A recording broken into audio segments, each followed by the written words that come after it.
ईश्वर वंदे तद्गुणालब्धये।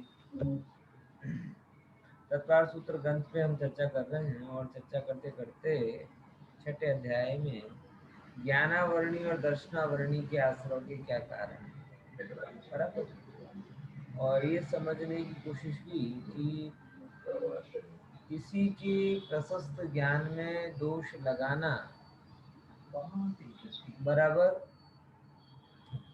ऐसे अनेकों कारण ज्ञानावरणी के आश्रय के हैं। तो जैसे हमने कहा प्रदोष, निन्नव, मात्सर्य, अंतराय, साधन और उपघात। मुद्दा ये था कि भैया कर्म बांधते टाइम पर अपने को बिल्कुल भी ख्याल नहीं रहता। कभी कभी हम किसी पर कषाय के आवेग में झूठ बोल जाते हैं, कषाय के आवेग में किसी विद्वान ने हमारी उपेक्षा या कहें कि हमारी गलती पर हमें टोक दिया। अब टोक दिया तो ठीक है, वो एक गुरु के नाते सही काम कर रहा है, लेकिन हम क्या कर दिया कि जैसे उसने टोका हम उस विद्वान से ही क्या करने लगे, बैर रखने लगे। अरे उनको तो कुछ आता नहीं है, वो तो ऐसा करते हैं, वो तो वैसा करते हैं। ऐसे करते करते क्या किया, हमने उनके ज्ञान में दोष लगाना चालू कर दिया। तो ऐसे जो कार्य हैं, इन कार्यों से ज्ञानावरणी का आश्रय होता है। और उस आश्रय का दुष्परिणाम क्या होता है? क्या होता है उस आश्रय का दुष्परिणाम? उस आश्रय का दुष्परिणाम ये होता है कि हमारा जो ज्ञान है वो निर्मल नहीं होता, उस ज्ञान में दोष लग जाते हैं। और खासकर आत्महितकारी ज्ञान में बहुत दोष वहां से लगता है। ठीक है ना? ये सब चीजें हमने चर्चा में ली थी आसाधन और उपघात के रूप में। अब आगे चर्चा करते हैं कि आसाधन और उपघात, इसके बारे में विशेष प्रश्न यहाँ पर उठाया था कि भाई उपघात और आसाधन दोनों ही निंदा करने के अर्थ में है, तो फिर दोनों को अलग अलग क्यों लिया? तो बताते हैं। देखो, आसाधना में तो विद्यमान ज्ञान का विनय, प्रकाशन, गुण उत्कीर्ण आदि ना करके अनादर किया जाता है। मतलब जैसे अगर आपको सिंपल सी बात है ना, किसी गेस्ट को अपने घर में नहीं रोकना है तो क्या करो? एक तो ये तरीका है कि आप उसको सीधे मना कर दो कि हम तुम्हें पहचानते नहीं, आप कौन हो, कहाँ से आ गए हो। एक तरीका ये है ना।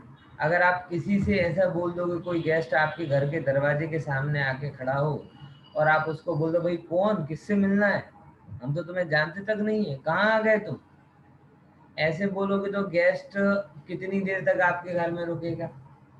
स्वाभाविक है वो गेस्ट ज्यादा लंबा नहीं रुकेगा, तो चला जाएगा। तो एक तो तरीका सीधा क्या हुआ, फायर, उपघात।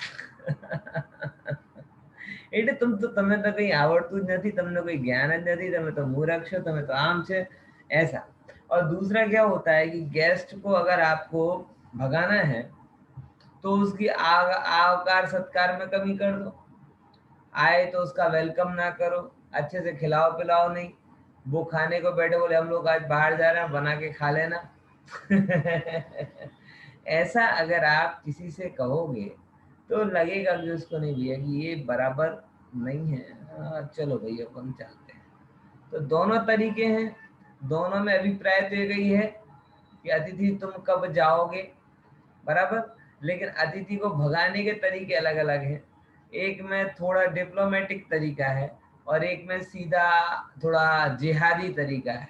जिहादी तरीका समझ गए ना? जिहादी तरीका मतलब बस तुम हो ही नहीं, जानते ही निकल जाओ अभी के अभी, ये हुआ उपघात। और डिप्लोमेटिक तरीका क्या रहा कि जहां पर हमने डायरेक्ट कुछ नहीं कहा, लेकिन अपने बिहेव में, अपने व्यवहार में क्या तरीके से बताया कि ज्ञान का विनय नहीं किया, वो ज्ञानी को ज्ञानी नहीं कहा, उसको बताया नहीं कि भाई देखो तो, अरे वाह बहुत अच्छी बात है, इतना जानते हो, हमें तो कुछ आता नहीं वगैरह। गुण कीर्तन, बहुमान नहीं किया, और उल्टा उल्टा क्या, उपेक्षा भाव कर दिया, अनादर कर दिया। तो ऐसा अगर आप अलग, चाहे सीधा जिहादी तरीका अपनाओ चाहे डिप्लोमेटिक तरीका अपनाओ, दोनों तरीकों में अपमान तो ज्ञानी का होता है। और अगर ज्ञानी का अपमान हुआ है तो ज्ञानावरणी का बंद हुए बिना रहेगा नहीं। इतना आप समझने की कोशिश कीजिएगा। बराबर। कोई प्रश्न है इस संदर्भ में? इस संदर्भ में कोई प्रश्न है क्या? हम्म चलो बहुत बढ़िया, आगे अपन चलते हैं। जैसे उस सूत्र में शब्द लिखे थे, ज्ञान दर्शनावरणयो, यानी हम दो कर्मों की बात कर रहे थे, एक तो ज्ञानावरणी और दूसरा दर्शनावरणी। तो जो बातें ज्ञानावरणी में बोली हैं वही बातें दर्शनावरणी में भी समझना। लेकिन उससे पहले आप मुझे बताओ, दर्शनावरणी का काम क्या होता है? कौन बताएगा? दर्शनावरणी किसे कहते हैं, उसका कार्य क्या है, कैसे वो अपना स्वरूप या अपना इफेक्ट बताता है? हैं जितेन भाई, बहुत दिन से गायब थे, 2-3 दिन से गायब थे क्या, कि रेगुलर आ रहे थे? हैं? नहीं, कल नहीं थे, कल और फ्राइडे को भी नहीं। हाँ हाँ हाँ, वो 2-3 दिन से दिखे नहीं। बराबर ना। चलो हाँ बताओ, दर्शनावरणी काम क्या करता है? श्रद्धा करना। नहीं, वो तो दर्शन मोहिनी नहीं है। दर्शन मोहिनी और दर्शनावरणी में अंतर है दिनेश भाई। हाँ बोलो पारुल बहन। दर्शनावरणी कर्म ये 8 कर्म में आया है ना अपने? खुशी बहन, 8 कर्म वाला लेसन पढ़ा है ना अपन ने पाठशाला में? सर दर्शन पर आवरण करता है। दर्शन पर आवरण करता है। देखो ये तो एक्सपेक्टेड था ही। जैसे ज्ञानावरणी का काम जीव के ज्ञान गुण पर आवरण करने का है, वैसे दर्शनावरणी का काम जीव के दर्शन गुण पर आवरण करने का है। वो तो है ही, लेकिन इसके साथ साथ दर्शनावरणी का एक और काम है जो बीच बीच में आपको प्रवचनों में आ जाता है। क्या आता है प्रवचनों में? जिनवाणी के साथ साथ और क्या आती है? नींद आती है।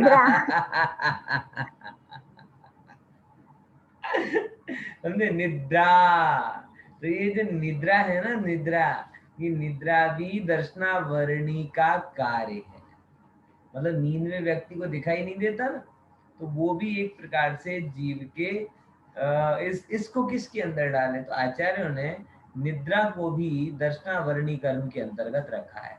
यानी दर्शनावरणी 2 जगह काम कर रहा है। एक तो दर्शन गुण, और दर्शन गुण की व्याख्या क्या है कि जीव के, छदमस्त जीव के पूर्व में होने वाला और सर्वज्ञ के साथ में होने वाला सामान्य परिणमन, वो दर्शन कहलाता है। ओके, देखो जरा आगे बढ़ते हैं, इसी को थोड़ा और बढ़ाते हैं, मतलब ये दोनों जगह पे। और एक बात समझ लेना कि आपको, मतलब हम तुम कई बार इतना समझ लेते हैं कि थकान के कारण नींद आती है। ये बात पूरी तरीके से सत्य नहीं है, पूरी तरीके से सत्य नहीं है। कितने ही थके हुए हो आप, बराबर 8 बजे का प्रवचन का देखोगे तो सो जाओगे, तब कहोगे थकान के कारण नींद आ रही।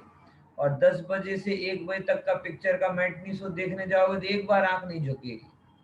तो थकान थी तो कहाँ चली गई पिक्चर देखने में? है बोलो। यानी ये बात नहीं है कि मात्र थकने से नींद आती है, ये थकने में आपके दर्शनावरणी कर्म का होता है, और वो भी अलग अलग समय है कि अप्रशस्त, जिसे अपन कहें ना कि खराब में खराब दर्शनावरणी का उदय किसे कहा जाए, कि जब हित की बात चल रही हो और आपकी आंख झपक जाए है? और अधिकतर समय हमारे साथ में ऐसा होता है। मैं तो कई बार कहता हूँ, शायद ही कोई ऐसा श्रोता होगा कि जो प्रवचन सुनते सुनते कभी सोता ना बना हो, श्रोता सोता ना हुआ हो। यानी लगभग लगभग हर एक श्रोता ने श्रोता के साथ साथ सोता होने का अपना साइड दायित्व तो भली भांति निभाया। है ना, समझा? लेकिन वही शायद ही कोई ऐसा व्यक्ति होगा कि 150-200 रुपए प्रवचन में, और क्या, सॉरी प्रवचन नहीं, पिक्चर के लिए टिकट खरीदे और शायद ही कोई वो पिक्चर में सोया हो। 100 में से 2-5 व्यक्ति हैं जो कभी कभार सोए हो, और अगर भूल से एक आध बार सो जाएं तो पूरी जिंदगी भर उस पिक्चर के गीत गाते हैं। पहली पिक्चर तो एवी खराब होती, भंगा रहती कि हूँ तो सुई गयो था, हूँ तो सुई गयो था। बराबर समझे? तो ये आप जरा थोड़ा सा विचारने की कोशिश करेंगे तो पता चलेगा कि ऐसा क्यों हो रहा है। मैं खुद अपनी बात बताऊं, मतलब हम इसे बहुत ज्यादा शरीर के साथ ज्वाइंट कर देते हैं, ये सही नहीं है। ये शरीर मात्र के साथ ज्वाइंट नहीं है, ये मन के साथ भी ज्वाइंट है और कर्म के साथ भी ज्वाइंट है। नींद, नींद को हम किसके साथ जोड़ते हैं? मात्र शरीर के साथ जोड़ रहे हैं। थका है तो ज्यादा नींद आ रही है, नहीं थका है तो, अरे कई बार तो आप दिन भर कुछ नहीं करो तो भी थक जाते हो, हिले नहीं रहे, संडे के दिन घर पे बैठे हो, बिस्तर पे पड़े पड़े खा रहे हो, सो रहे हो, सब कर रहे हो, तो भी थक जाते हो। यानी मात्र शरीर से संबंधित नहीं है। बराबर ना? तो क्या होता है, तो उसको थोड़ा समझने की कोशिश करते हैं कि उदय कैसा होता है प्रबल। मैं खुद बताऊं आपको कि जब मैं जयपुर गया था ना, जयपुर में जैसे ही जयपुर में मेरा रिकॉर्ड था फ्रॉम जून टू दिवाली कि यहाँ प्रवचन चालू हो और यहाँ मेरे झोंके चालू हो जाएं। 16 साल का था, कभी जिंदगी में प्रवचन सुने नहीं। अब इतनी बड़ी बात, गहरी बात कहाँ से पता, मतलब ऐसा था लकीली कि मतलब जैसे ही चालू हो लिटरली सो जाता, और मुझे खेद भी होता था। मैं चाहता नहीं था कि मुझे नींद आए, लेकिन क्या करें, वो उस समय आ जाती थी। और पूरे प्रवचन तक, मतलब दिवाली तक मैंने शायद ही एक आध प्रवचन की 2-4 लाइन सुनी हो, प्रवचन चालू और नींद हो। और फिर कहते पता नहीं क्या हुआ कि जिसे अपन अब समझे ना कि अचानक शरीर में और मन में और रुचि में भी कितना परिवर्तन नहीं आया, लेकिन लिटरली दर्शनावरणी का उदय पूरा हो गया कि उस दिन के बाद शायद ही मुझे किसी प्रवचन में प्रमाद आया। मतलब जो भी दर्शनावरणी का उदय था वो आके खिर गया और उस संबंधी कोटा खाली हो गया। तो तब से वो एक ऐसा क्षयोपम उसका व्यक्त हुआ कि शायद ही है कोई ऐसा व्याख्यान जिसमें प्रमाद आया। ये क्या बताता है कि मात्र दर्शनावरणी या नींद को केवल शरीर या थकान या किसी चीज से जोड़ना ये ठीक नहीं है। इसके लिए एक स्वयं कर्म का उदय है जो कि हम बांधते हैं। कैसे बांधते हैं वो देखते हैं अपन जरा।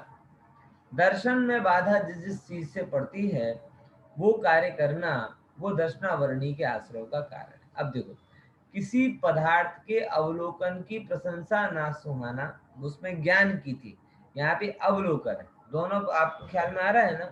आपको लग रहा है ये वही की वही बात आ गई, पहले भी तो पढ़ के आए प्रदोष निंदा। वो ज्ञान के सापेक्ष, मतलब ज्ञानावरणी के आश्रय के रूप में पढ़े थे ये वाले।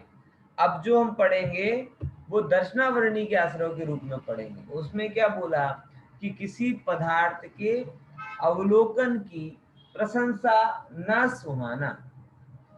कोई पदार्थ आपने देखा और उसकी प्रशंसा आपको अच्छी नहीं लग रही, बराबर, आप देख के आए हो तो सही नहीं लगे। किसी का घर अच्छा था, देख के आए, दूसरे लोग तारीफ कर रहे हैं, आप कहते अरे ये तो कुछ नहीं, मेरा घर जब बनेगा तब देखना। अरे भाई तू क्यों हो रहा है, तब का तेरा, तब का तब देख लेंगे।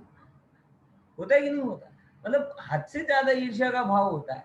किसी की शादी में गया, माताओं बहनों भाइयों बहनों सब में ऐसा देखा गया, शादी में गए, कोई शादी का बखान कर रहा है तो मैंने देखा एक लेडीज ऐसे कह रही, अरे इनकी शादी, हमारे बेटे की जब शादी होगी ना तो इनको भूल जाओगे, तेरी शादी में, तेरे बेटे की शादी में तुझे देख लेंगे, अभी तो जो घोड़े पे चढ़ा उसके गीत गाने देना। अच्छा है तो क्या दिक्कत है? ये ईर्ष्या इतनी बकवास चीज है ना, इतनी बकवास चीज है कि वो जिनके प्रति प्रेम होना चाहिए ना उनके प्रति आती है। सबसे नकामी, निरर्थक, अकर्मण्य चीज है जिसको आप गजब है, आप किसी अड़ोसी पड़ोसी अरे गेरे से ईर्ष्या नहीं करते। आप किससे ईर्ष्या करते हो? भाई होगा तो अपने भाई से ईर्ष्या करेगा, दोस्त होगा तो अपने दोस्त से करेगा, है विचार, अड़ोसी होगा तो अपने पड़ोसी से करेगा। ये क्या है? जिनके प्रति प्रेम होना चाहिए, वात्सल्य भाव होना चाहिए, उनके प्रति ईर्ष्या, ये तो मतलब हद होगी। लेकिन जीव क्या करे, मनोविकारों से परेशान है, इसीलिए उसे ये बहुत घायल लगता है। तो जो चीज प्रिय लग रही हो, देखो एक चीज मुझे कई बार लोगों में बड़ी अखरती है, बहुत अखरती है। मैं ऐसे तो निंदा और प्रशंसा दोनों का विरोधी हूं, लेकिन मेरे विरोधी होने से कोई फायदा तो होता नहीं, वो तो जिसको जो करना है करेगा। मैं आपको सोचने का एक पॉइंट देता हूँ कि जितने मुखर हम निंदा करने में होते हैं, मुखर समझ गए ना, मतलब उभर के आती है। किसी के बारे में कोई अवगुण पता चल जाए तो जब तक फोन से किसी को बता ना दें, बुला के किसी को बता ना दें, तो पेट नहीं रहता, पेट बलून हो जाता है, वो गैस भरी रहती है उसमें। और जैसे किसी को बता दें, हाँ वो क्या होती, गैस रिलीज हो जाती, इनो, क्षण में आराम है। समझ में आया क्या कहना ये चाह रहा हूँ भैया, कि जितने मुखर, जितने उत्साही, जितने मतलब क्या है ना हरक पदूड़े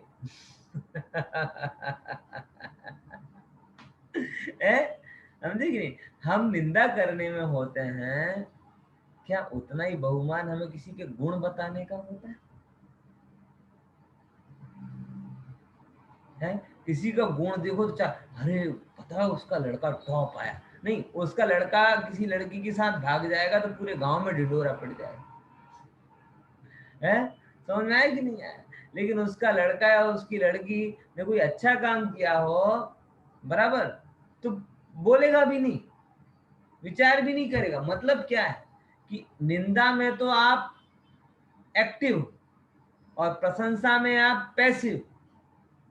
निंदा को तो आप फैलाना चाहते हो और प्रशंसा को आप रखना चाहते हो, क्योंकि आपको निंदा करते हो ना तो मनोभाव क्या कहता है, आप बड़े हो जाते हो, और जब किसी की प्रशंसा करते हो ना तो मनोविकार क्या आता है कि आपको ये डर लगता है कि आप छोटे हो जाते हो। मैंने बहुत संसार समाज में देखा है, किसी को कोई बुरा कर देना तो पूरे गांव में क्या कहते हैं ढिंढोरा पीटता वो फिरता है, लेकिन कोई भला कर देना, हेल्प कर देना, धन की, पैसे की, सहयोग की, तो किसी से नहीं कहता। क्यों? निंदा किसी ने की, बुरा किसी ने किया तो पूरे गांव में कह दिया, और प्रशंसा की किसी ने, प्रशंसा छोड़ो हेल्प की किसी ने, तो दूसरे से नहीं कहा। क्यों? क्यों? तुम्हें लगता है कि तुम छोटे हो गए और वो बड़ा हो गया। जिसने हेल्प की, तो ये मान के भाव के कारण मैंने बहुत देखा, जीव प्रशंसा को, सहयोग को पचा जा रहा है, और किसी उसका दुष्परिणाम क्या हो रहा है पता है? समाज में लोगों के मन में ये भाव बैठता जा रहा है, कोई किसी का भला नहीं करता। क्यों?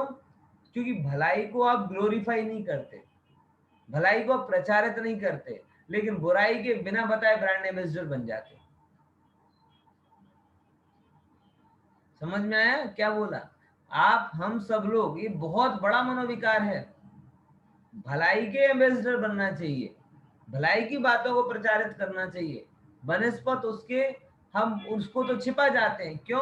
क्योंकि मैं अगर कहूं कि दिनेश भाई ने मेरी मदद की, मैं कहूं कि हितेन भाई ने मेरी मदद की, तो मैं क्या हो गया, छोटा, और दिनेश भाई, हितेन भाई क्या हो गए, बड़े हो गए। तो हमारा जो ईगो है ना, ईगो, वो ईगो इस बात को नहीं कहता, वो इस बात को मानने के लिए तैयार नहीं होता कि हमने किसी की मदद ले ली। अरे भाई, तुम का भगवान हो, तुम का सर्वज्ञ हो, तुम का सिद्ध हो, तुम का चक्रवर्ती हो। इस संसार में कोई भी ऐसा नहीं है जिसे किसी की सहायता की जरूरत नहीं हो। किसी को ज्ञान की सहायता की जरूरत होती है, किसी को धन की सहायता की जरूरत होती है, किसी को कुछ नहीं तो साथ में फिजिकली एक्टिविटी आपको वो सहायता की जरूरत होती है। इसमें क्या बड़ी बात? अहंकार को माथे पे रख के नाचते क्यों? जरूरत हो तो कह दो, नहीं हो तो उदय प्रमाण स्वीकार करो, सिंपल सी वस्तु। नहीं, कुछ भी हो जाए कहूंगा नहीं, ये अहंकार है, ये सहजता नहीं। ये क्या है? अहंकार। इतने ही सक्षम हो जाते तो मुनि बन जाते। पॉइंट समझ आएगी? ये ज्ञानी का जीवन होता है ना, बड़ा सरल होता है। लोगों ने अहंकारी जीवन को क्या मान लिया है? धर्म पने का जीवन। ये अहंकार मतलब मैं किसी को कहूंगा नहीं, और वही जीव का किसी की निंदा करने में दौड़ दौड़ के आगे बोलेगा। अरे भैया क्यों? सहयोग के मामले में नहीं बोला, किसी ने सहायता की तो नहीं बोला, लेकिन निंदा सबको बोलते। क्यों? क्योंकि निंदा करते में क्या होता है, वो नीचे हो जाता है ना, तुम ऊपर हो जाते। पॉइंट समझ में आया? इसीलिए इस बात को समझना कि हमें एक नियम लेना, हमें बुराई का प्रचार नहीं करना। किसका? हमें बुराई का प्रचार नहीं करना, हमें भलाई का ही प्रचार करना है। हमें ये नहीं करना किसी ने बुरा किया हो छिपा जाओ, क्योंकि इससे वातावरण में नकारात्मकता फैलती है। लेकिन किसी ने भला किया हो तो 4 लोगों से कहो। लोगों को भलाई पर भरोसा होना चाहिए। ये क्राइम पेट्रोल देख देख कर ना लोगों का शक्की मिजाज हो गया। लोग लिफ्ट, अच्छा गजब, ये पेपर वाले भी गजब करते। 99 लोग भला करते हैं और उनके साथ भला होता है, उस चीज को कभी पेपर में नहीं लिखते। और एक ने भला करने गया और बुरा हो गया तो पेपर की हेडलाइन बनती है। कैसे? कि फॉर एग्जाम्पल किसी ने घर पे किसी को रोका और वो उसका मर्डर करके चला गया। ये घटना कोई एक बार घटित हो रही है ऐसा तो नहीं है, हजारों लोग रोक रहे हैं और हजारों लोग हाथ जोड़ के कृतज्ञता भाव पूर्वक जा रहे हैं, लेकिन उसको कोई कवर नहीं कर रहा। लेकिन एक को रोका और उसने कुछ गलत काम कर दिया, चोरी डकैती करके चला गया, तो उसको सब पेपर की हेडिंग बना दिया जाता है। लोगों के अंदर मैसेज किया जाता है, हाँ भाई कोઈને રોકતા નહીં, ઘરે અત્યારે કેવું કેવું સાંભળવામાં આવે છે, કોણ સંભળાઈને જાય છે? આટલો તો કહો, કેવું કેવું સાંભળવામાં આવે છે, આમ કરે છે। लोगों का दिमाग ही वो हो गया है, क्राइम पेट्रोल वाला, शक्की मिजाज। इसीलिए मार्केटिंग चल रही है, नकारात्मकता बिकती है तो पेपर वाले उसे बेचते हैं, न्यूज वाले उसे बेचते। सकारात्मकता में पता नहीं लोगों का इंटरेस्ट क्यों नहीं। इसीलिए दुनिया में ये हो गया है कि लोगों को प्रशंसा का, सहयोग का, सेवा का जो जो विश्वास होना चाहिए वो विश्वास नहीं होता है। ये मैं भला करूंगा तो मेरे साथ बुरा हो जाएगा इसका विश्वास तो पक्का है, लेकिन मैं भला करूंगा तो मेरे साथ भलाई होगा इसका विश्वास नहीं। मैं भला करूंगा तो मेरे साथ बुरा होगा, इसमें आप सर्वज्ञ को झूठा सिद्ध कर रहे हो। और मेरे साथ मैं भला करूंगा तो मेरे साथ भला होगा, इसमें आप सर्वज्ञ को सच्चा सिद्ध कर रहे हो। आप अनजाने में न्यूज़पेपर को और पेपर को सही सिद्ध कर देते हो और भगवान को झूठा सिद्ध कर, कर्म सिद्धांत उलट पुलट देते हो। और कभी हमें इसका दोष पता चलता है?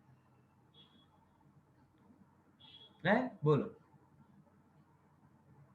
ये जो मैं बात कह रहा हूं बड़ी गंभीर बात कह रहा हूं, ये आमूल चूल परिवर्तन की बात, पूरे व्यवस्थागत परिवर्तन की बात कह रहा हूं। आपकी मन की व्यवस्था, आपकी सामाजिक व्यवस्था।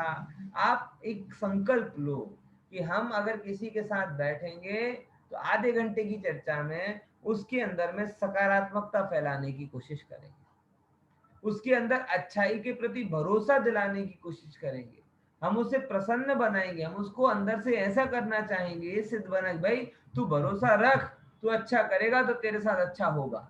हम एक दो दाखले उसको देंगे, अच्छा करेगा तो अच्छा होता है, बुरा करेगा तो बुरा होगा, ऐसे दाखले दो उसको। बुरे करने वालों का भला हो गया ये एग्जाम्पल कभी मत दो, बुरे करने वालों का बुरा हुआ और भले करने वालों का भला हुआ ये एग्जाम्पल दो। कई बार जब मेरे लोग अहमदाबाद में आके कई बार देखते हैं और ऐसे कहते हैं, क्या कहते हैं कि पंडित जी बढ़िया हो गया, घर हो गया, ये हो गया, वो मैं हाँ बहुत अच्छा हुआ, अपन अच्छा काम कर रहे तो अच्छा होता, ये कहना चाहता हूँ। उसमें मैं मेरा बखान नहीं करता, मैं उस व्यवस्था के प्रति उसे भरोसा दिलाना चाहता हूँ। आपको पता है, आज चलो बात निकली है तो कह ही देता हूँ, शास्त्रियों में भी बहुत बड़ा ये एक इंटीरियर कॉम्प्लेक्स होता है कि समाज में काम नहीं करना चाहते।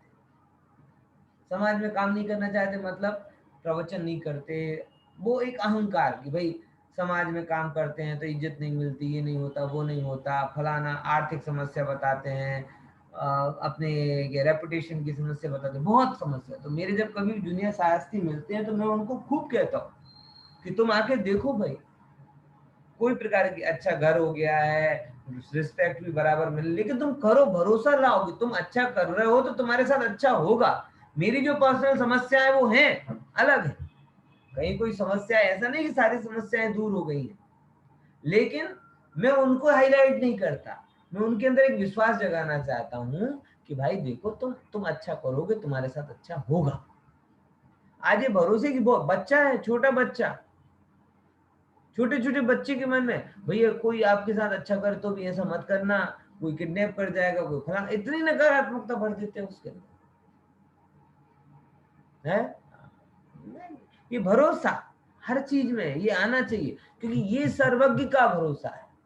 किसका भरोसा है? ये सर्वज्ञ का भरोसा है।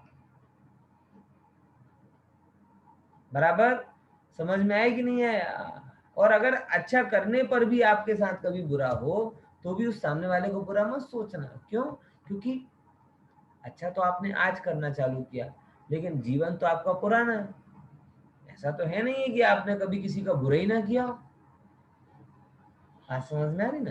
तो उसका भी तैयारी रखो कि मैं 100 लोगों के 99 लोगों के साथ 100 में से 99 अच्छा करूंगा, 100 लोगों के साथ 99 मेरा अच्छा उत्तर देंगे, एक निकलेगा जिसे अपन आसीन का साथ भी कहते हैं, तो वो भी तैयारी रखना। क्यों? क्योंकि वो भी जीव एक्चुअल में हमारे कर्मफल भोगने का निमित्त है। बराबर समझ में आया? तो इतनी सब बातों का मूल पर्पस क्या है?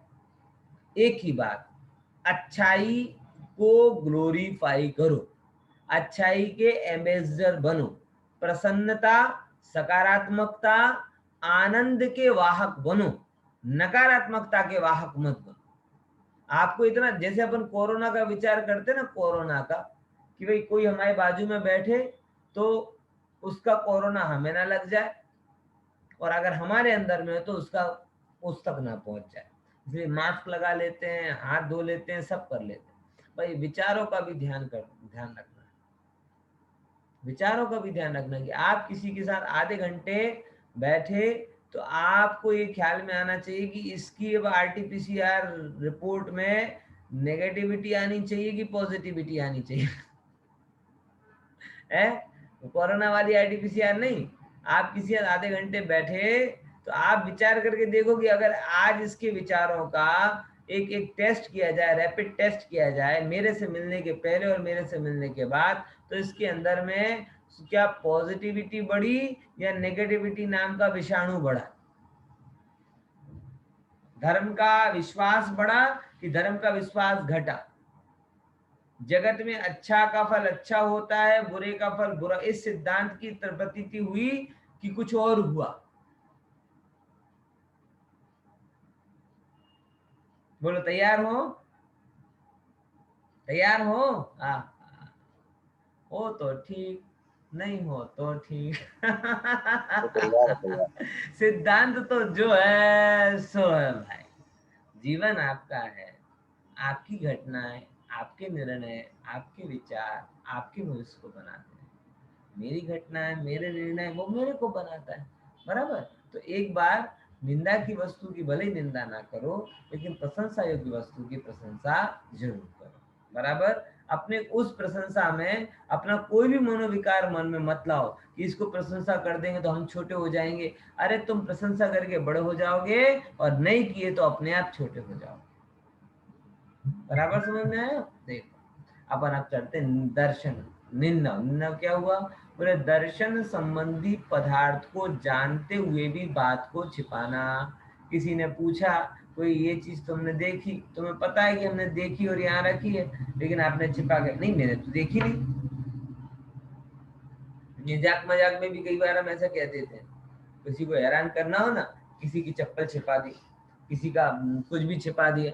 अब छिपाने के बाद हमें लगता है कि हमने तो बड़ा अच्छा काम कर दिया साहब, मजे आ गए, मजे आ गए। 10वां मरनी बांध दिया, आपको पता था लेकिन बांध बताया नहीं।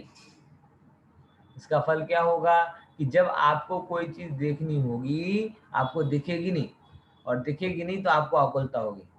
कई बार मुझे ताना सुनने को मिलता है कि तुम्हारे तो आंखों के सामने भी चीज पड़ी होती तो भी दिखाई नहीं देती वैसे मुझे ही नहीं मिलता हो ऐसा नहीं है, हर एक धर्मपति को मिलता है समझ आया कि नहीं आया? क्या करें? समझे कि नहीं समझे? ये क्या है कि भाई पहले कभी किया होगा, अब दर्शनावर्णी का ऐसा उदय जाता है कि चीज सामने पड़ी होती है। अब हमने कहा ज्ञान गे से ज्ञान होता है, हम तो पहले से ही कहते आ रहे ज्ञान ज्ञान से होता है। अब ज्ञान की लायका तो गे झलकना नहीं था, तो हम कहां से ले आते लायका? समझ आया कि नहीं है? गे से ज्ञान कहाँ होता है? ज्ञान से ज्ञान होता है, और वो ज्ञान में ज्ञान होने की नियामक व्यवस्था है, बराबर। अगर उसकी लायकात नहीं है जानने में आने की, तो पड़ा रहेगा मोबाइल, आपको दिखेगा नहीं। अब आप भले अब चाहे सुन के करो चाहे सुना के करो, जो भी व्यवस्था तो जो है सो है, क्योंकि ज्ञेयों से ज्ञान होता नहीं, ज्ञायक से ज्ञान होता है। और ज्ञायक से ज्ञान का अनिवार्य कारण ज्ञायक, और निमित्त कारण कौन? निमित्त कारण है उस जाति के कर्म का उदय, बराबर ना? तो अगर हमने पहले कभी किया होगा ऐसा, तो उसका फल ये होता है कि दर्शन संबंधी पदार्थ को जानते हुए अगर आप बात को छिपाओगे, तो दुष्परिणाम ये होता है कि आपको जिस पदार्थ को देखना है वो सामने होते हुए भी दिखाई नहीं देगा। अब देखो, मात्सर्य, किसी बहाने मिलना नहीं, दर्शन नहीं देना, ये तो बहुत बड़ा काम, बराबर। ऑफिस में पड़ा हुआ है, कोई मिलने आया, अब बोले क्या जवाब दे? बोले एक काम करो, है ही नहीं है, मीटिंग में बिजी। एक नया शब्द क्या है? मीटिंग। बैठे बैठे चेयर पे बैठे बैठे पत्ते खेल रहा हो, लेकिन एकदम जाए तो क्या कहते थे? अरे तुरंत चले जाएंगे तो क्या वैल्यू रहेगी? तो क्या अभी मीटिंग चल रही, आधे घंटे बाद आएंगे, वेट करो। कई बार मैंने देखा है लोगों को वेट कराने में वैल्यू नजर आती, उपलब्ध होने में वो क्या कहते, तुरंत हाजिर होने में वो नहीं होती। पता नहीं क्यों हर चीज को स्टेटस के साथ में जोड़ दिया जाता है। मेरे साथ का एक कलीग से बराबर एक एक मेरे साथी ने उसका ब्रेन वॉश कर दिया। बोले क्या? बोले काम करने पर तुरंत दौड़े, वो तो रामू कहवाए। रामू, रामू समझ गए ना? रामू नौकर होता है, नौकर, वो काम करके तुरंत दौड़ता है। तुम तो नौकर थोड़ी हो, तो क्या करना? बोले कोई काम को बोले हाँ करता हूं, तुरंत नहीं करना, तुरंत कर दोगे तुम्हें वैल्यू नहीं होगी, थोड़ा क्या करो, वेट कराओ। मैंने कहा भैया ऐसी टल्ली कसाए बंधेगी तुम्हें, तुम आज दूसरों को टल्ली कर रहे हो, तुम्हें ऐसा कर्म बंधेगा कि सब लोग तुम्हें लेट करेंगे। हमें इस संस्कृति को बढ़ावा देना चाहिए जिस संस्कृति में सत्य और प्रामाणिकता हो, लेकिन हमने उसको बढ़ावा दे दिया है जिसमें दिखावा है।